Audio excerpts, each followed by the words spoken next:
So as usual today, after the clicker questions, none of this stuff is new. It's just stuff that I either think I did a bad job of explaining or things that I think are worth explaining another time. But of course, first we need to do our clicker questions, some of which are on prions. So new variant Creutzfeldt-Jakob disease is thought to come from sheep, cows, goats, cannibalism, or all of the above.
Cows. We like cows as being the new variants. The key here is the new variant Creutzfeldt-Jakob disease. Sheep are what kind of prion disease? Scrapie. Goats. There is some scrapie in goats too, although we really didn't talk about it much. Cannibalism is, I heard people talking about it. Kuru, exactly. So that's not new variant Creutzfeldt-Jakob. I was hoping George would be here by now. I was going to ask him about something he said last time about the normal Creutzfeldt-Jakob disease.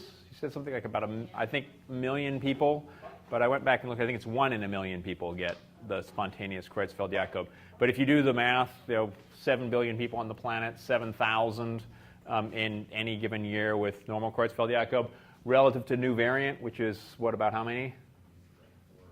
4 or 5, actually 4 or 5 BSE cases in the US. Nobody with new variant Creutzfeldt-Jakob, as far as I know of. In the UK, it's more like about 200, I think, now, pushing 200. But again, 200 total versus 7,000. And so, again, the connection here is really, again, everyone thought it was scrapie. We think it's cows, but again, it's thought to be.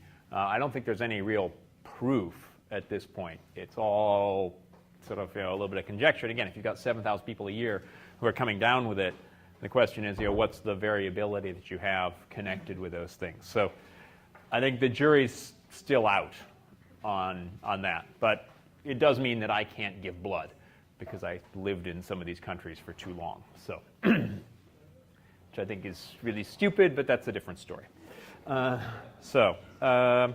next clicker question. Disease caused by prions appears to be due to consumption of dead animals, alternatively folded proteins, a change in a normally present protein, A and B, A, B, and C.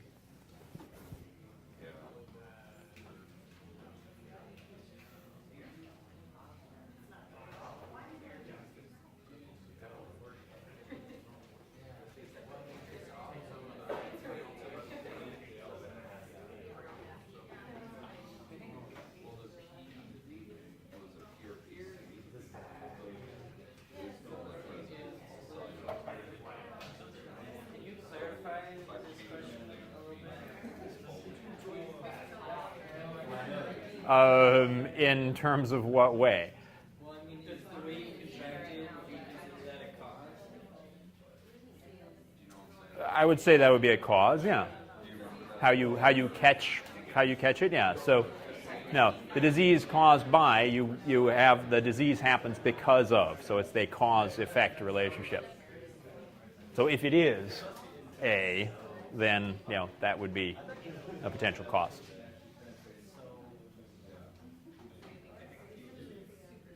Three, 12, 11, 10.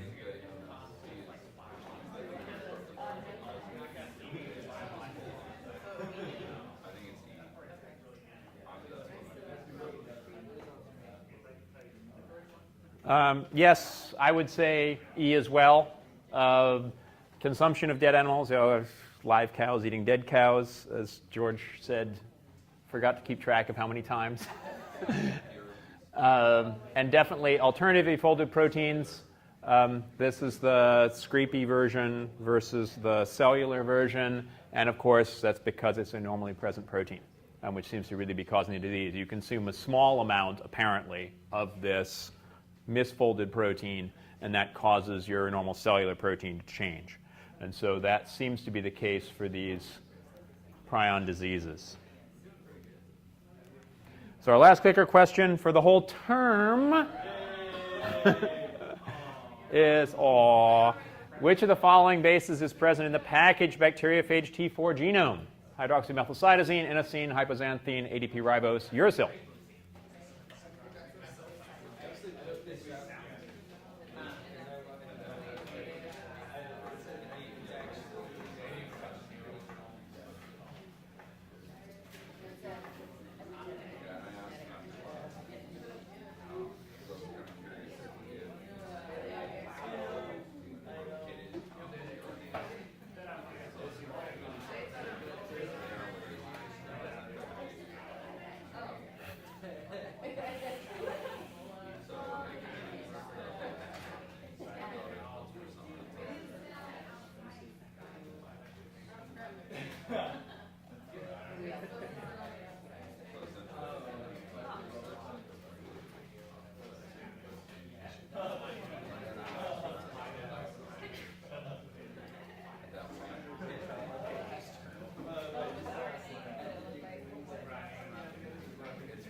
Five, four, three.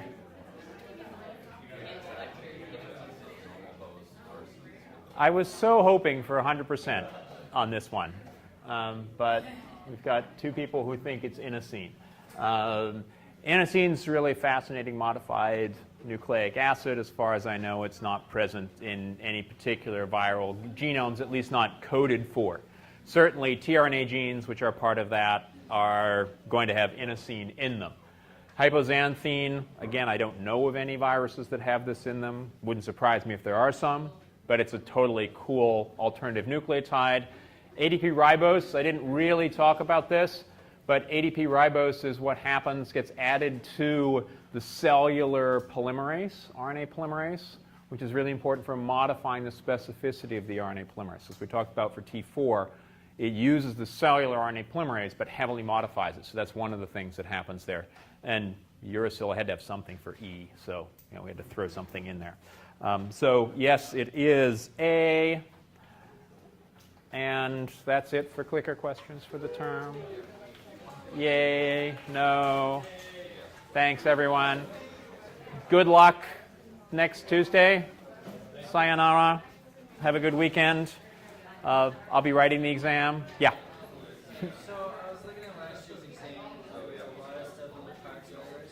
But you weren't here when I think we normally would have talked about fact errors, so we didn't cover much of it.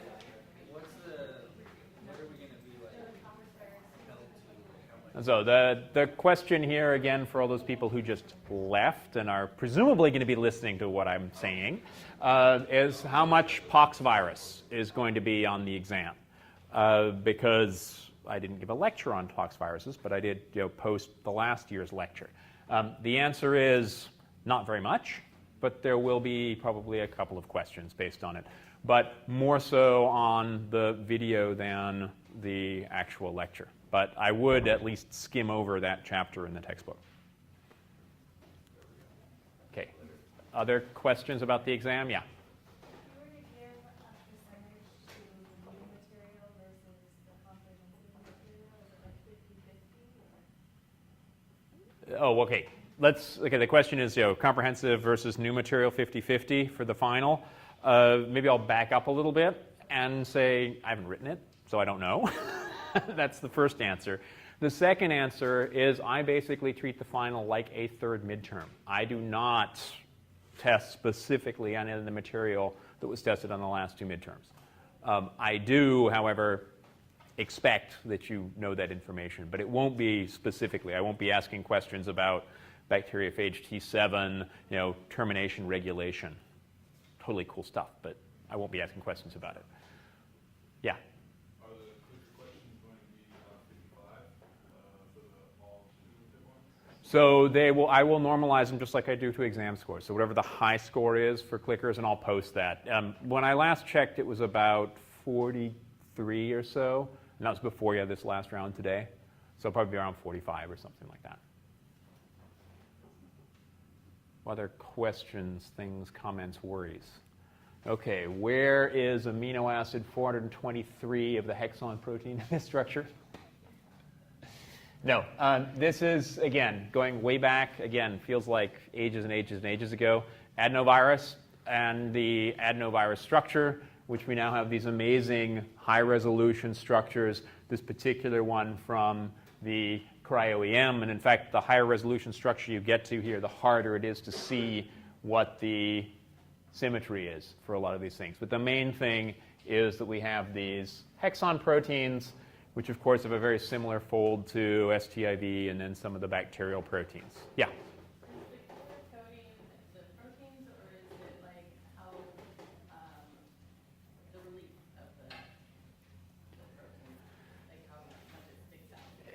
It's actually some of both, which is really unfortunately kind of confusing. So, for instance, here the penton base and the penton fiber are both as red, which, in this particular image. And so this has to do with the resolution that you're looking at any of these individual ones, sort of basically a cross-section through the virion. But on this case, you are looking at the individual proteins. So, for instance, here is actually a really nice example. So the penton base is this sort of brownish color, again, brown tan. The hexons in green, and then these internal proteins, which I'm not going to be asking you questions about, but these are, for instance, here, this is 3A, and this one is, that's for the fiber protein H2, so the internal one here, I think, is number 8. But yeah, the color coding is unfortunately different on either of these two different sides. So the structure, and I think the sort of overarching idea there is really an evolutionary conservation one. The other thing, of course, as far as adenovirus is concerned, has to do with all the transcriptional regulation which is taking place in the virus genome. Of course, it's a double-stranded linear DNA with these terminal proteins attached. In fact, it should be just the terminal protein, which is attached here at the 5' end. And then you've got a whole selection of different promoters. We've got our early promoters, E1A, E1B, E2 proteins, and then these intermediate proteins, which are really not that critical, but most important in terms of finally putting the virus together, are these late genes, all of which are made from one promoter with these 3 segments in the leader sequence, which then get spliced to different splice sites and different tailing sites. And so since transcription is coupled in terms of splicing and tailing, you're going to get a whole selection of these different things. So it's not just the splicing, which is important. It's also where you have the various different tails which are being added. And that gives you all of those proteins, which are all those cute different colors that I showed on the last slide, because most of these of the late proteins are, of course, the structural proteins, which are involved in either putting that structure together or even present in that particular virus structure at the end. One thing that I didn't talk that much about, I think, when I did that adenovirus lecture so many moons ago, are these viral RNAs, which are also specifically expressed from the virus genome. These are important for suppressing antiviral responses. So RNA interference, for instance, the PKR, protein kinase stimulated by double-stranded RNA, usually leads to an interferon response. These guys downregulate that process. And so there's much less of an interferon response when you have infection by one of these adenoviruses. This is all the late genes. Of course, the early genes are mostly involved in two different things. One is regulating the host, and the second is making genome. So we're going to talk about both of those. First one, of course, is what's going on with RB and going through the cell cycle. So this should be really similar to the polyomaviruses. So again, sort of your question about what's before, what's after the various different midterms. I'd assume you know about the polyomaviruses and the large T antigen. How does E1A relate to that? And in fact, E1A is sort of the adenovirus equivalent of the large T antigen that you have in these polyomaviruses. So here, E1A binds to the RB protein, which allows the cellular E2 factors. And of course, these E2 factors were discovered because they're important for expression of the E2 genes in adenovirus. They're also important for expression of all kinds of other S-phase genes in the normal cell cycle. And so this is basically how adenovirus, again, DNA virus, normally cells are not replicating their DNA most of the time. How does an adenovirus infection lead to progression through the cell cycle? And so that's the case with what's going on at RB and E1A. Everyone else's favorite tumor suppressor protein is P53, also being regulated by E1A. And about, I think, the first 12 times that I looked at this figure, I was really confused. So I did want to go over it one more time. And basically, the message here is that E1A leads to more P53.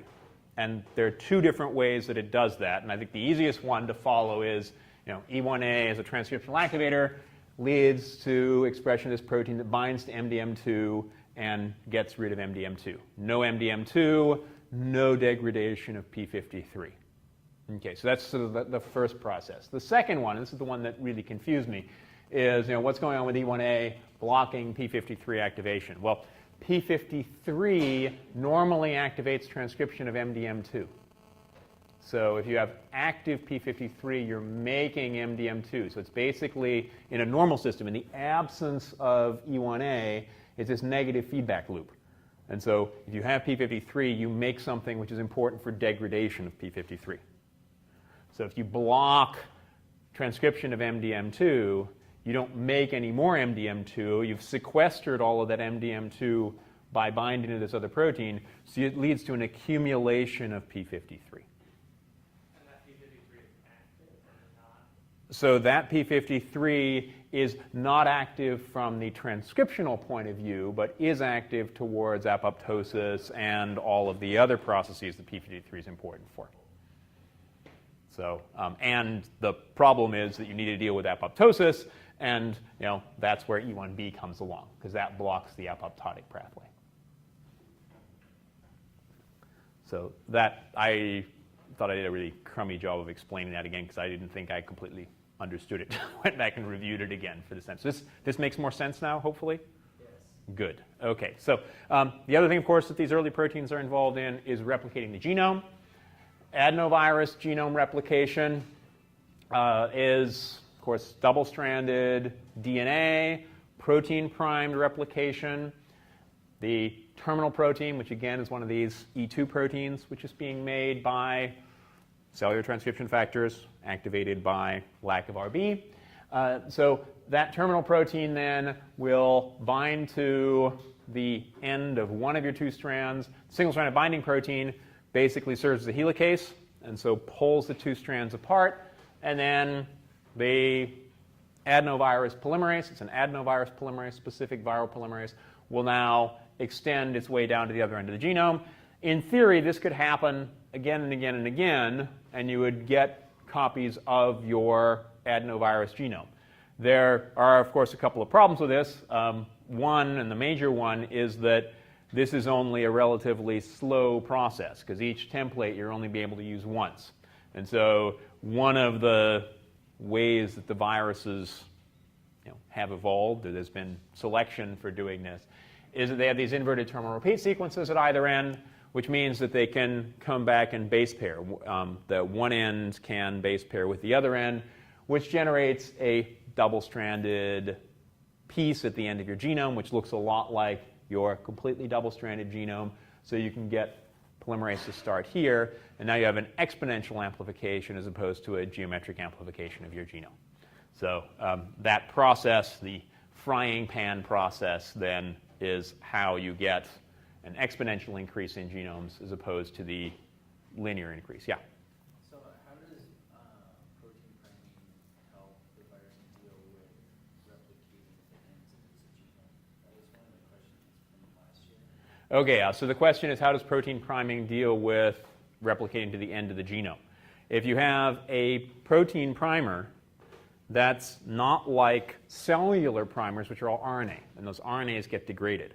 The protein doesn't get degraded. And so that protein literally sits at the end of the genome, and you can extend from the very first nucleotide that goes off of that. And so that way, you don't have to worry about shortening of the genome each time you replicate. Does that make sense? Yeah. Okay, so yeah, I think it's a way smarter way to replicate your genome, but again, evolution has figured out a number of different ways to do these things. So again, there's been a lot of questions about the pox viruses. What about the film that Eric Iverson showed? They're basically, I see as sort of four parts of this. There's the astrovirology aspect, me poking around in the fire and going around Lassen Volcanic National Park. Then Marburg fever, which is the Canadian sort of CDC equivalent, and the Marburg outbreak that was being filmed there.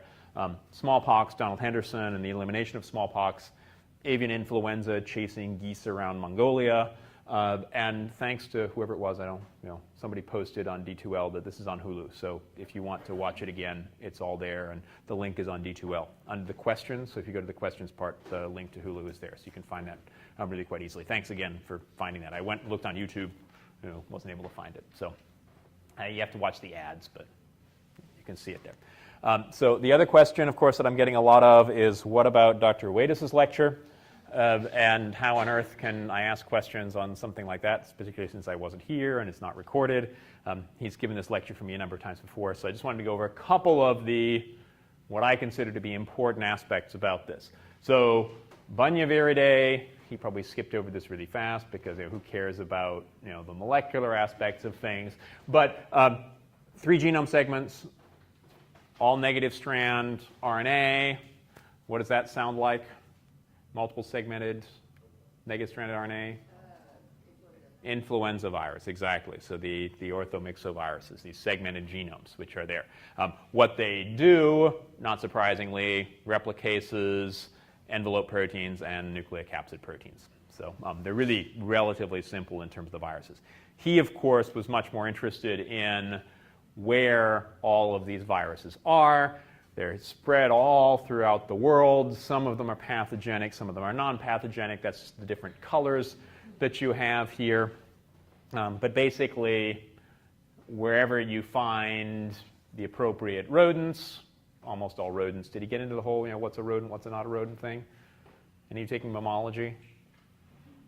Okay, so shrews are not rodents. That's the basic take-home message here. But they also infect shrews. So, but when you think about how you have spread of this particular disease, a couple of things are important. It's a chronic infection in the rodents. Again, mostly rodents, and that's why he's highlighted it there. But what that means is you're always getting viruses being shed from these rodents. And so there's always a potential to be infected either rodent to rodent, which is probably what happens 99.999% of the time, and I think he mentioned that as well. You care about the pathogen that is killing you as opposed to the one which is decimating everything else. but there's always going to be a little bit of this process which is happening. Now, one of the things that is really fascinating about these Hantan viruses is that they're very specific to very specific species of rodent hosts. And so hopefully you spent some time going over this. And that is that if you look at a particular virus, it's very specific for, again, a particular species of rodent. And so in this case, Sin nombre, this is the nasty one, four corners virus, etc., which infects Peromyscus, and particularly Peromyscus maniculatus. These viruses really look as if they've been co-evolving with their hosts for probably millions, if not way more years. And so there's clearly been a lot of coevolution that's happening between viruses and hosts. And in fact, they see that here in Portland. So these are a few of these Portland isolates that we have here. These are some Sin nombre outbreaks that have happened, and where he's gone into Detroit. He told you about the furnace filters that were infecting people who are trying to reuse their furnace filters. But again, this is a really clear indication that there's very parallel interactions between the rodent host and the virus. And I'm not sure if he talked about some of the potential advantages that the virus infection impairs on the hosts, or the rodent hosts. So did he talk about any of the data they had? The mice live longer if they're virus infected versus non-infected? So, and that makes perfect sense. That's what you'd expect if these things have been co-evolving for very long periods of time. Is there some kind of selective advantage to having that particular virus infection? And the spillover is just happening to humans, which are a completely dead-end host. Actually, it's really hard to get a Hantan virus infection from another human. It's almost always coming from the rodent source. So it's really not a thing to be really heavily worried about. So that's, as far as I'm concerned, the sort of main take-home messages from Dr. Ruedis' talk. Are there any questions about that sort of Hantan viruses, Banya viruses, et cetera? At this point, again, there are questions on old exams on, again, whenever you see Hantan virus in any of the old exams, it's all from Dr. Ruedis' lectures, because I've never really talked about them. Okay, and I make up those questions, not him. So completely, totally, and utterly different. These are now the single-stranded DNA viruses, the parvoviruses. These genomes are, again, really pretty tiny. They're packaged into really small virions, but they still can encode a whole bunch of different proteins based on both different transcriptional starts and differential splicing that takes place. These are just the two different kinds here. Non-structural proteins, structural proteins, again, this is what you find in all of these viruses. The non-structural proteins are important for making more of your viral genome. Structural proteins, of course, for encapsulating that particular genome and being able to move it along to other places. Most important for these guys is not so much the structural proteins. I just circled them here to remind me that those are the structural proteins, the main ones, VP2 and VP3, in these two different viruses, but really the rep or NS proteins, because those are the proteins that allow these single-stranded DNA viruses to really replicate, which is the very different aspect of these viruses relative to everything else that we've talked about. So what do those rep proteins do? They deal with these ends of the genomes, and that's probably also kind of that question about protein priming replication versus DNA primed replication. How do you deal with the end problem here? Well, you deal with the end problem here by just using your genome as your primer. And you can only get away with doing that if you have a particular structure at one end of your genome. And so here, this is one end of one of these parvovirus genomes, specific hairpin structure, which provides you with a 3' OH, which all the cellular polymerases can extend from, which is great. You extend from that terminal 3' OH up there at number 1. again, cellular polymerase extends all the way down to the 3' end of your genome. One of the things that's not present in the textbook, I actually haven't seen very many figures that have this, you do have a protein bound to the 5' end. And that protein bound to the 5' end is not serving as a primer. That's your NS protein or your rep protein, because it binds and makes a nick, which is critical for that next strand. But once you've undergone this second step, now you've got double-stranded DNA. Now you can do all of your transcription and splicing, et cetera, making all of your proteins. Most important of those, at least for virus replication, is that rep NS protein. What it does is it binds to and makes a small nick, and that nick is just cutting the phosphodiester backbone opposite where the end of the genome is going to be. And so basically that protein here is now making the nick, which is going to provide a 3' OH for the cellular polymerase to extend from. That cellular polymerase extends out to the end. Now you have double-stranded DNA, the whole length of your genome. Well, how do you replicate that? Well, first thing you need to do is pull those two strands apart, because you need to have that very specific secondary structure at the end in order to replicate the rest of the way through. So you also need helicase activity. Where do you get that helicase activity from?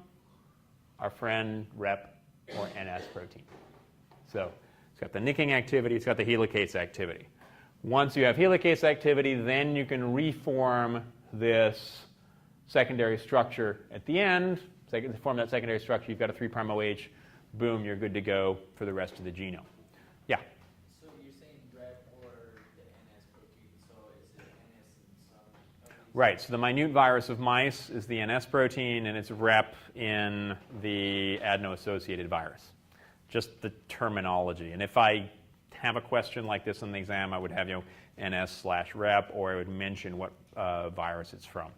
More likely to use rep because of these other single-stranded DNA viruses, like the ones we found, which also have these single-stranded DNA virus initiator of replication proteins that are associated with them.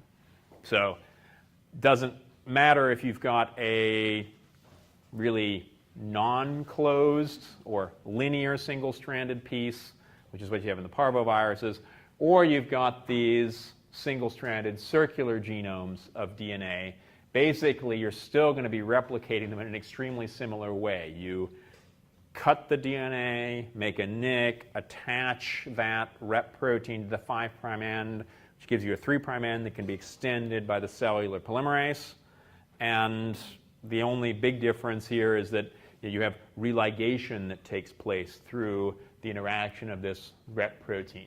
The bizarre thing, of course, with our RDHV genome is it looks as if one of these single-stranded DNA viruses stole a plant virus RNA and then reverse transcribed it and picked it up into its genome. So we, of course, have a green pig virus, which is here now. Anyone found any green pigs other than Angry Birds? Let me know. So that might be the host for this particular virion. Yeah? On your PowerPoint that you uploaded, this is the picture that you see for the slide. Yeah. You don't get to see this. Yeah. All you see is the green pig. Right, all you see is the green pig, but you do have this image up here in the corner, which is exactly the same as this in the background here. Plus, in the thing I'll be uploading to YouTube, it'll have that as well. Yeah, I could have done 2 slides. I was too lazy to do that. Yeah?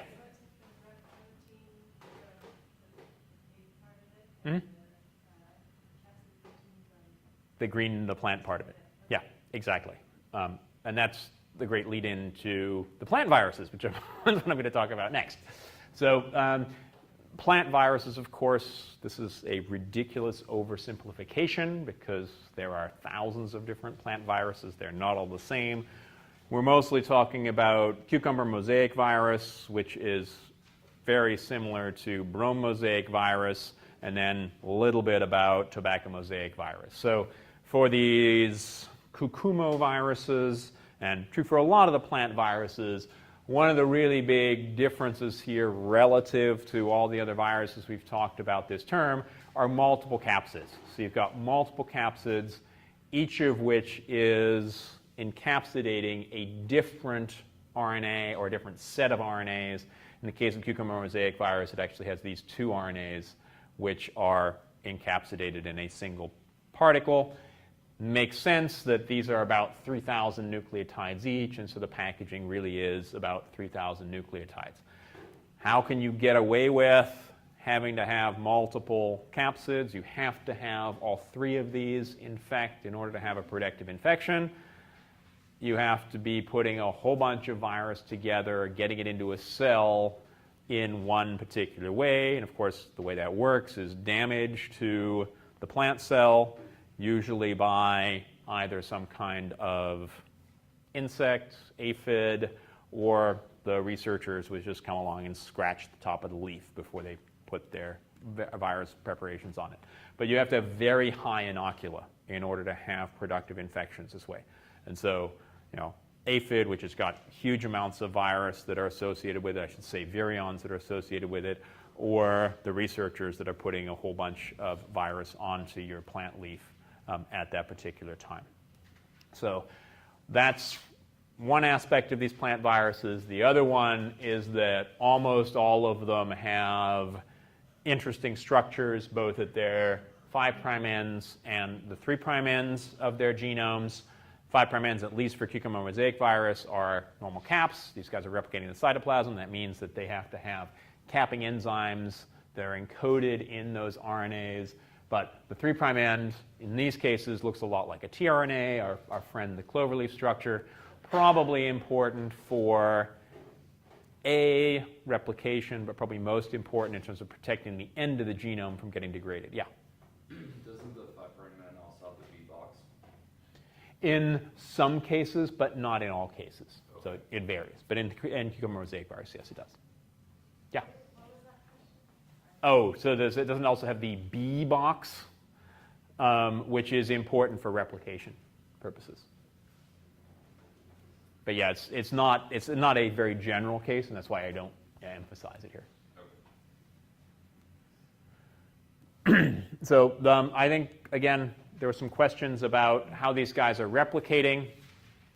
This figure is kind of an oversimplification because it's actually looking at replication of a plant virus in a yeast cell. But we understand a lot more about the yeast cells and how they're functioning than a lot of the plant cells. They're a lot easier to work with in culture, and probably the replication is happening in the plant cells in a very similar way to how it's happening in yeast here. So there are a couple of things which the virus requires from the host, and that's what these 3 proteins over here are about. So there's not a RNA helicase that's present in the virus genome. There's not the eukaryotic initiation factor 3 that's present in the virus genome. There's not a chaperone protein, which is present in the virus genome.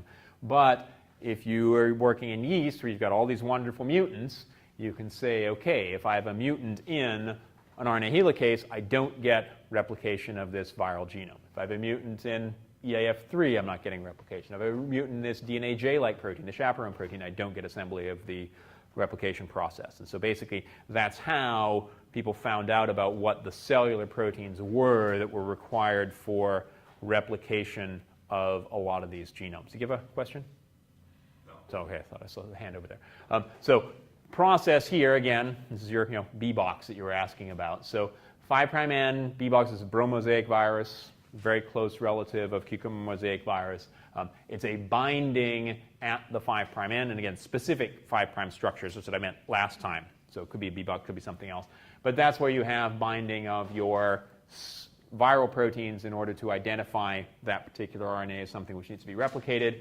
That then gets incorporated into these vesicles, and that process of putting them into vesicles mostly seems to be protecting the viral genome from all the RNA interference or the double-stranded RNA defense machinery. So anytime you have a single-stranded RNA, it's going to have to become double-stranded when you're undergoing replication.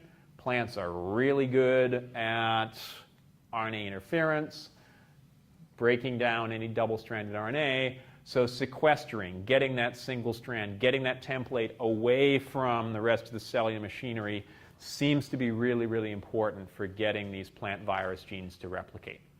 And so vesicle formation, again, most studied in yeast, but seems to be what's going on in plants as well if you just look at plant cells that are actively replicating these viruses. But again, the genetics are nowhere near as good in the plants as they are in the yeast in terms of studying some of these things.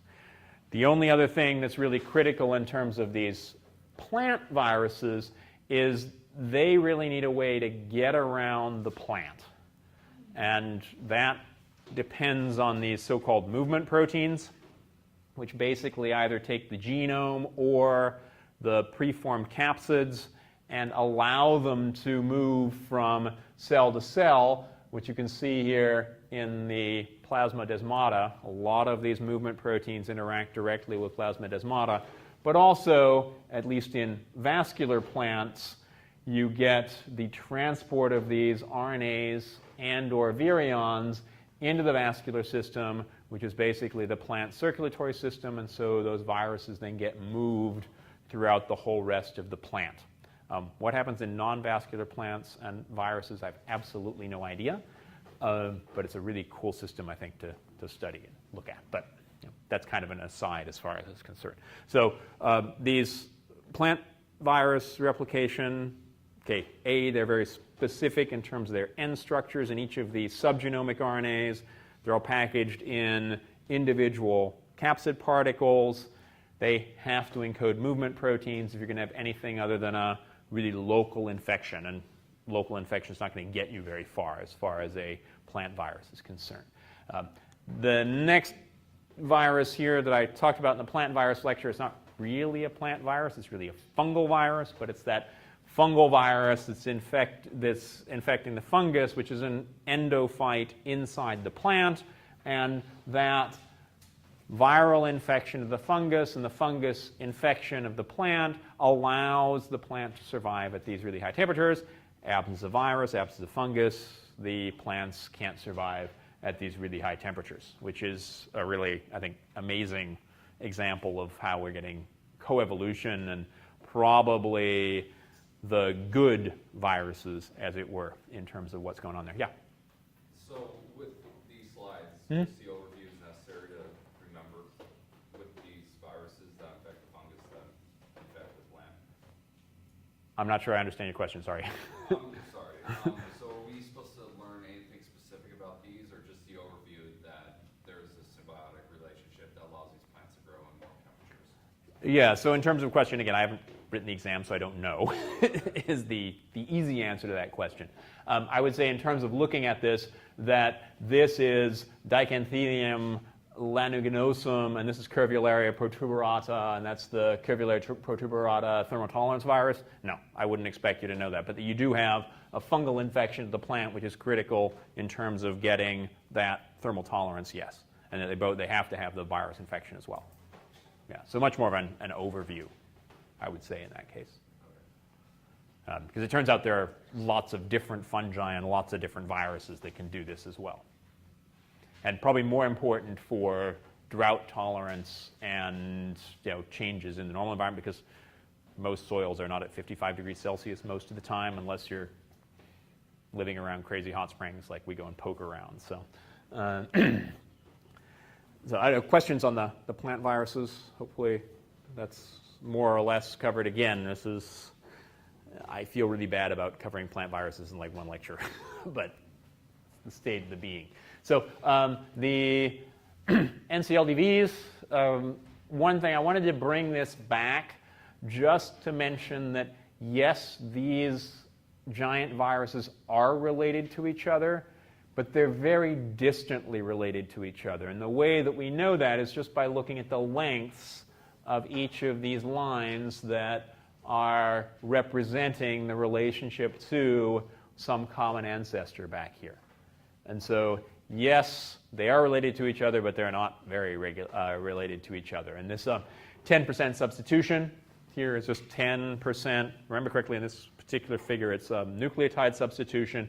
And what you'd have to do is add 10, 20, 30, 40, 50, I would say at least here in terms of the difference between Mimi virus and the phycodNA viruses, and then even more so relative to the pox viruses or these ASFAR viruses. And if we were to put the Pandora viruses and the pithoviruses on here, they'd again be these branches that are really a long way away.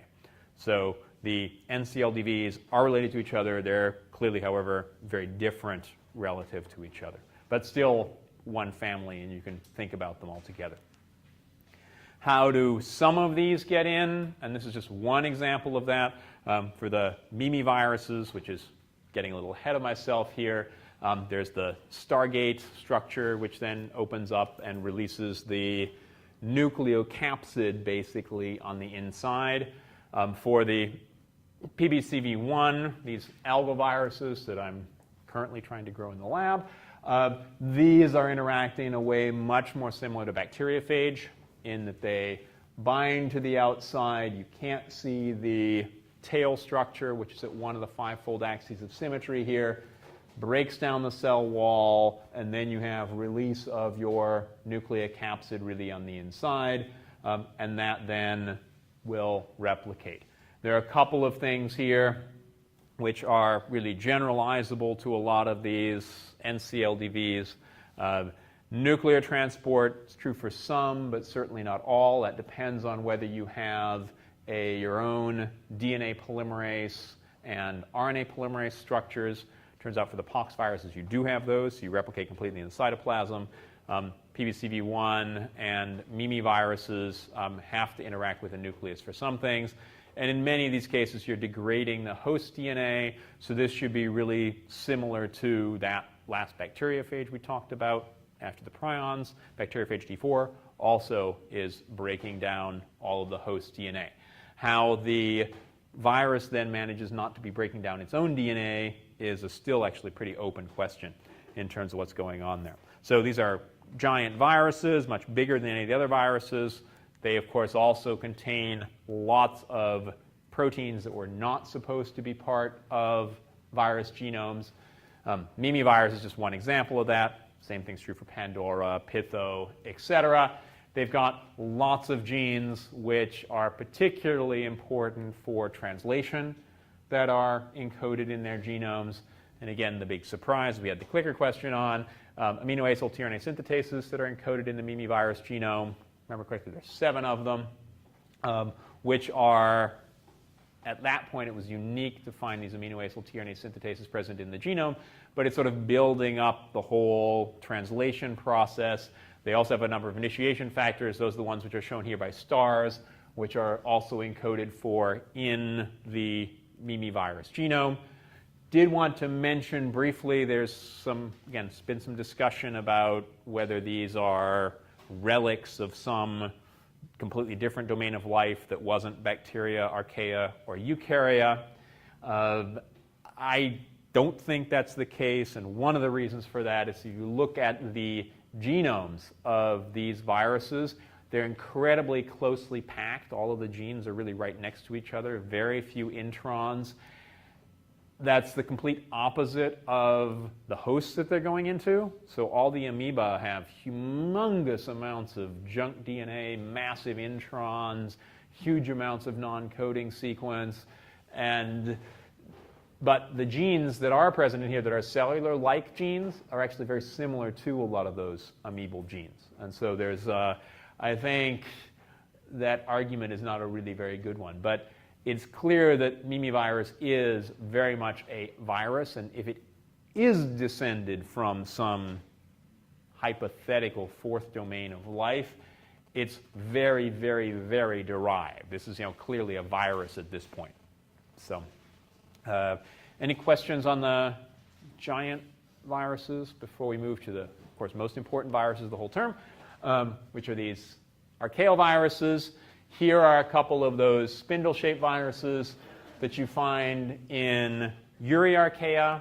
So that was the question about spindle-shaped viruses that we had in the clicker question last time. There are these, again, spindle or lemon-shaped virus particles that are present in hypersaline environments, in some of the methanogens. So what about this spindle shape is really specific? Is it specific to archaea, extreme environments? Is it just derived in the methanogens? Is it derived in the halophiles? Is it derived in the extreme thermophiles? I didn't really talk about this very much, but turns out that a lot of the extremely thermophilic Euryarchaea, which is one of the two main branches of archaea, turn out to have these virus-like particles which are also very similar to our friend SSV. So again, this is our currently highest resolution structure, just rehiring an old graduate student as a postdoc in another lab to get us higher resolution structures here. But this lemon-shaped structure is really specific, again, to archaea. The best understood of these is SSV1, partly thanks to people who've taken the recombinant DNA lab here. But the other sort of take-home message about this, probably, again, people argue about this, best understood and best characterized of all of the archaeal viruses still has a huge amount of question marks that are attached to it. We don't know what 90% of these open reading frames in the genome, maybe getting closer to 85%, do. And so we're still trying to figure out exactly which of these open reading frames are functional or not functional. We're doing deletions, we're doing insertions, we're also doing comparative genomics. All of these are ways to try and figure out what each of these genes are doing and how they're actually functioning. I can't not talk about Acidianus two-tailed virus because published by some good buddies of mine in Nature, but really because of this really amazing morphological change that happens. And so I wanted to go over this again. I think I went over it really fast last time. So when the Acidianus cell, and Acidianus is a very close relative of Sulfolobus, you also find it in these volcanic hot springs, low pH, high temperature environments. They produce these spindle-shaped particles that look a lot like SSV1, except they're considerably bigger, each of these particles, even when they're being produced. They're kind of this big and fat structure like you see up here. Then, if you just take these guys and leave them on the bench, 37 degrees, they can sit like this for, I think they went up to a couple of weeks, and probably much longer than that. So at low temperature, they just look like this. If, however, you take a preparation, you've kept it low temperature for a while, and just put it at 70 degrees Celsius, then there's this amazing conformational change that happens whereby they grow these tail-like structures. And so it's just an isomerization, it turns out, of the main protein, which they've now identified, which is this tail protein here. And isomerization, actually probably not all that unlike some of the prion proteins. Again, there are two different structures that one particular protein sequence can have, and that then assembles these two tail structures. This and only this particle is now infectious. These particles, if you mix them together with cells, nothing happens.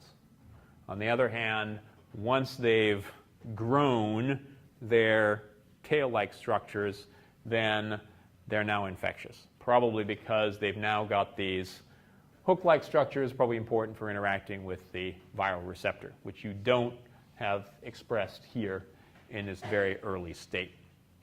Last thing I wanted to talk about in terms of these archaeal viruses are these really unique virus release mechanisms, the virus or virion-associated pyramids, and these are the reconstructions of those. It's a virus protein which assembles in basically any cell that it's been expressed in to date, be it bacteria, be it eukaryotes, or archaea, which is the normal system it's being expressed in.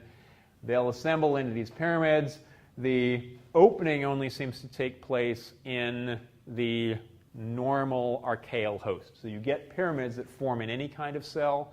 This opening only happens presumably through some kind of specific interaction with the virion that we don't know quite how that happens yet. And then they open up and the virus is released through these very specific structures. George talked about Prions, and if he lets me, I'll post his PowerPoint to the D2L as well. Just wanted to pull out a couple of slides from that in terms of review. Mad cow, so bovine spongiform encephalopathy. Again, this is BSE. This is what people think is the source of variant Creutzfeldt-Jakob. Very few BSC cases, right, George? In the U.S., no VCJD, I think. I don't think there are any cases. I think there are 3 3 total. total VCJD cases? New variant CJD. Yeah, right, new variant CJD cases. Okay, so there have been some in the U.S. as well, but the BSC was 4, right? Okay, so interesting that these are different. Were they, do you know, these were people who were in the UK before or not? That I don't know. Okay, but okay.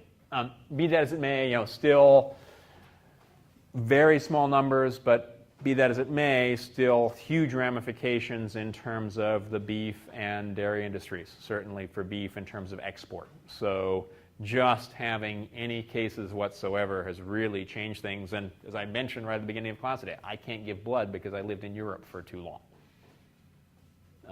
which, again, we can talk about whether that's reasonable.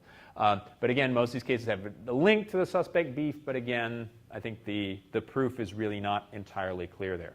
What we do know is how particularly some of these prion diseases are functioning, and that has to do, again, with the change in structure between a normal cellular protein and the prion protein, which mostly seems to be involved in aggregation processes. And one of the things that I think George didn't get a chance to get around to is that people think that these may be also associated with some of the late onset dementias, so Alzheimer's, et cetera, which are also apparently due to precipitation of normal cellular proteins on aging or some kind of event which seems to lead to this unnatural, maybe this is part of the normal process, change in structure of a particular cellular protein. I also wanted to talk about this model really briefly, sort of to emphasize it. The big difference here really is whether your misfolded protein stimulates misfolding of the cellular protein, which is its normal state, and that's the model which is up here at the top, or whether you just make a small amount of this misfolded protein and it's just the misfolded protein that associates with itself. And so these are two models. They're not necessarily exclusive models. It could be some of both which is happening.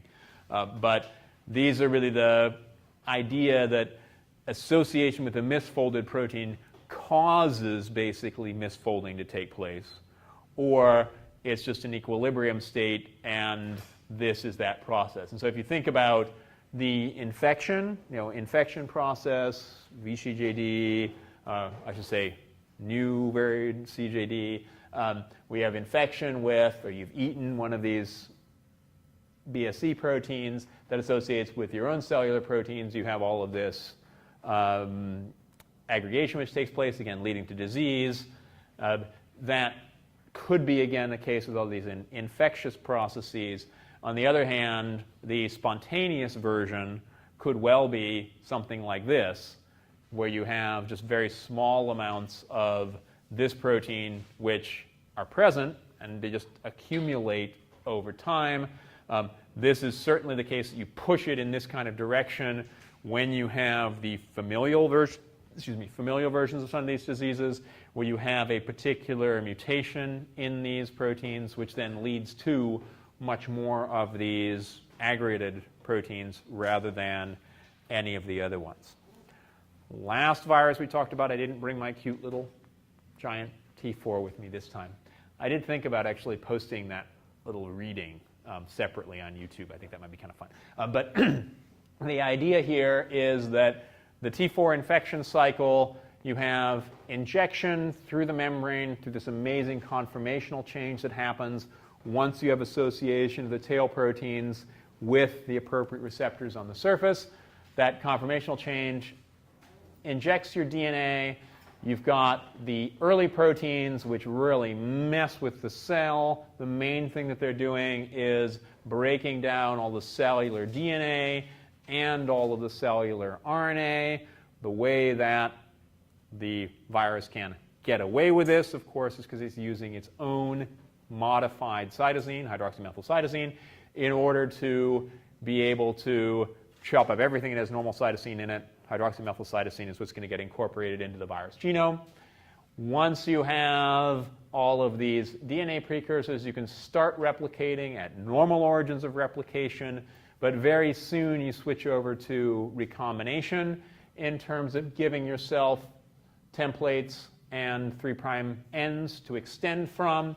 So you end up with this really sort of, cross-linked mixtures of DNA. And if you purify DNA from T4 infected cells, it's this really cross-linked mess. It's really pretty amazing how that whole process gets put together there.